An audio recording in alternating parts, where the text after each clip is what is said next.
তোমরা সবাই কেমন আছো? ভালো আছো? এই যে বাবাইয়ের জন্য একটু খাবার রেডি করছি, কারণ আমরা একটু ঘুরতে যাব। তো ওই ধরুন, বাবাইকে দুবার তো দুধ দেই আমি, সেই দুধের সঙ্গে কি দিব, বাইরে গিয়ে একটু অসুবিধা হয়ে যায়। তো তার জন্য এইগুলোকে ভালো করে ফ্রাই করে নিব, পুরো মচমচে হয়ে যাবে, তারপরে বলছি, চলুন দেখতে থাকুন। প্রথমে এই মাখনাগুলো একটু বেশি করে ভেজে নেব। আর মাখনার মধ্যেও আবার দিব, কিন্তু এটা একটু বেশি করে না ভাজলে না, মানে মিক্সারে ঘুরতে যায়। এই যে, তারপরে সব কিছু দিয়ে একবারে ভেজে নিচ্ছি।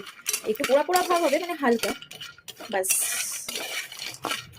একবারও দিদুন বাড়ি গিয়ে থাকবো, মানে একদিন, সরি একবার বলে ফেলেছি।